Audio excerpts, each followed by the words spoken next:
Silver Surfer is a programme that's designed to enable older generations to access the internet and email in a bid to reduce their digital isolation, upskill them, to have access to internet and email, to understand how it works, and to be able to use all the benefits that come with that. So online shopping, communicating with relatives who don't live quite so close anymore, just to open another area for them, and also to enable them to access the Paradigm webpage a lot more.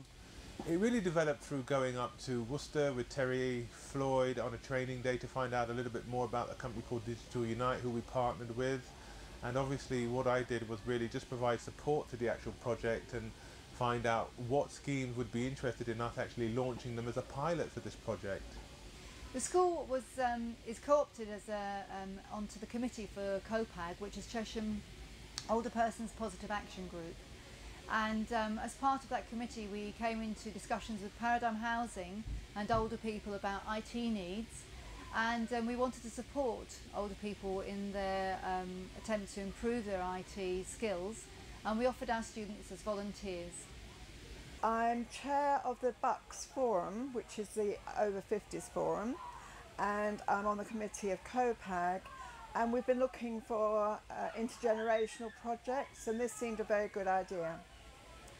Well, I felt I needed to get into the fast lane. Everyone is on computers, or most people are today, and I felt if I don't learn I should be left far behind. So I decided to take the plunge and put my feet in the water and try it. I don't know what to ask on the internet because I don't know what things it actually covers. And of course then somebody says to me, it covers everything. And everything is such a big subject. I just don't know what questions to ask the computer. Digital Unite's a specialist company that deals with the issue of IT literacy for older people. I was the lead tutor, so I did all the training for both in helping the students at Chesham High School understand how to work, best practice at how to work with the students, and I actually did the training for the residents of Cromwell House. When we designed the programme, we designed surgeries, drop-in surgeries, where every Wednesday we go down to Cromwell House, which is the sheltered accommodation, and the students go through a number of IT things that the older people would like to learn, and those vary very differently. Well, originally I started off teaching my grandma how to use computers, and I just moved on from there, and I thought, well, if one person can benefit from it, there must be other people out there. So when I heard about the scheme, I thought I'd really like to get involved with this. I became involved because I felt that I could do something for the community using my IT skills, and this was a good vehicle for doing that.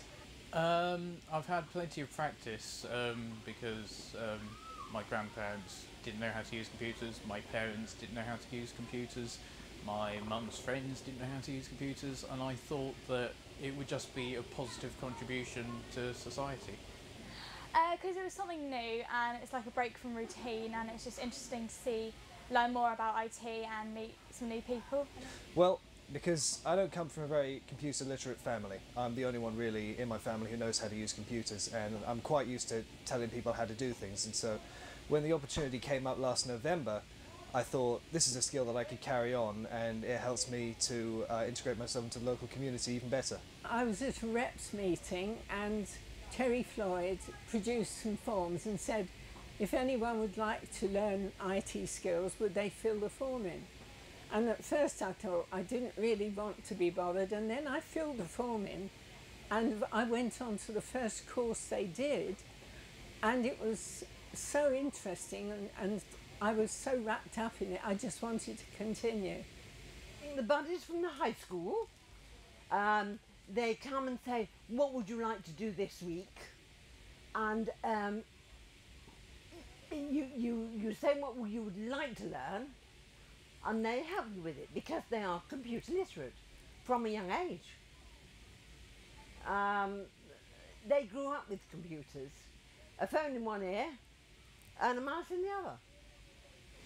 Believe it or not, I've actually made a couple of friends because Pam and Marion, they're actually quite funny people. I've also learned to be more patient, I've learned to be open, I've learned how to communicate.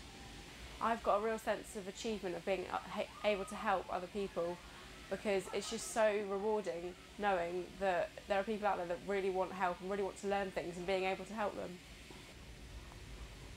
The whole atmosphere is very friendly. Well, I've learned a lot of new things kind of about IT and also about how to deal with people, and I've definitely developed my interpersonal skills. I have got to know the students and more about what they're up to, and I've also got to know the older people at Cromwell House. Well, I think it's very good for the intergenerational between the young people at school and the older person out in the community. A lot of very nice friendships have grown up with the young people, and we've developed other projects as spin-offs from that social interaction. So some of the older people come up to some of our shows. Our students are starting to write for the newsletters that go out from COPAG, and just generally there's a greater deal of interaction and a deeper understanding between the two generations. I think the main thing is pleasure of watching the tenants. They've